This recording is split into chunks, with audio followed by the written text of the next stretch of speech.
మనం నిన్నటి నుంచి చూస్తూ ఉన్నాం. ఢిల్లీ విమానాశ్రయంలోని ఎయిర్ ట్రాఫిక్ కంట్రోల్ యొక్క ఏఐ వ్యవస్థల్లో లోపం ద్వారా ప్రయాణికులు ఎన్ని ఇబ్బందులు పడుతూ ఉన్నారో. దాదాపు 300 విమానాలు రద్దవ్వడమో లేదా ఆలస్యం అవ్వడమో జరిగాయట. ఒక మన ప్రయాణికులు కాదు, వేరే దేశాలకు సంబంధించిన ప్రయాణికులు కూడా తీవ్ర ఇబ్బంది అయి అంతర్జాతీయంగా కూడా ఇది చర్చనీయాంశమైంది.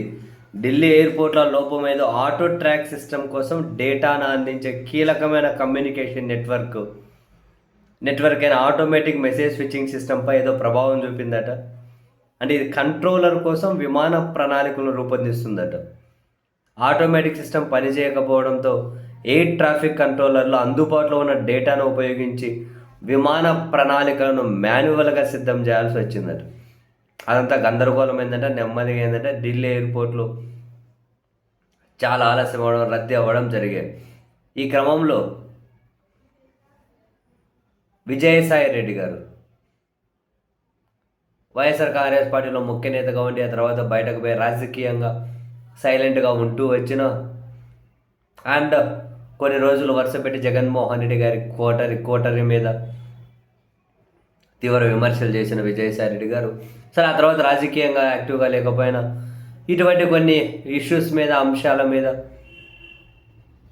ట్వీట్లు వేసుకుంటూ సిస్టమ్నో లేకుంటే ప్రభుత్వాలనో లేకుంటే ఓ స్పెసిఫిక్ ఇన్సిడెంట్కి మరి ఆల్టర్నేట్ ఏదైనా ఉండాలి కదా అనే విధంగా ఆయన ట్వీట్లు. ఇప్పుడు ఢిల్లీ విమానాశ్రయంలో ఈ సమస్య మీద కూడా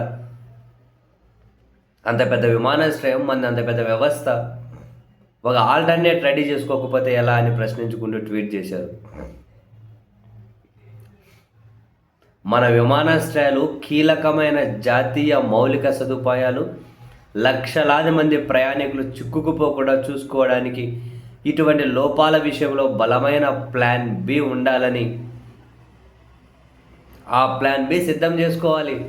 ఇటు ఒకసారిగా ఏదో లోపం అని చెప్పేసి వందల కొద్ది విమానాలు, లక్షల వేల మంది ప్రయాణికులు ఇబ్బంది పడిపోతే అంతర్జాతీయంగా కూడా చెడ్డ పేరు కదా అన్నది విజయసాయి రెడ్డి గారి పాయింట్. ఇటువంటి విషయాల్లో ప్లాన్ బి సిద్ధం చేసి పెట్టుకోవాలి కదా అని రామ్మోహన్ నాయుడు గారిని, ఇప్పుడు ప్రస్తుతం విమానయాన శాఖ మంత్రిగా ఉన్నారు కదా, వాస్తవానికి తెలుగుదేశం పార్టీ కేంద్రంలో రెండో అతిపెద్ద భాగస్వామిగా ఉండి కూడా తీసుకున్న ఒకే ఒక క్యాబినెట్ పోర్ట్ఫోలియో ఇది పౌర విమానయానం. దాని ద్వారా మినిస్టర్ గారు ఏం చేస్తున్నారో తెలియదు కానీ బట్ అది ఇటువంటి విషయాల చెడ్డ పేరు మాత్రం మినిస్టర్ గారి అకౌంట్లోకి వెళ్ళిపోతూ ఉంది. ఇటువంటి విషయాల చెడ్డ పేరు మాత్రం సరే ఇప్పుడు కూడా ప్లాన్ బి ఉండాలి కదా అని విజయసాయి రెడ్డి గారి అంటే సూచన చేశారు.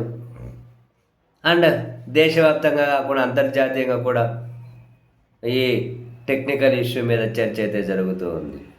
వందల విమానాలు రద్దయిపోవడం లేదా లేట్ అయిపోవడం ప్రయాణికుల గగ్గోలు పెడుతూ ఉన్నారు.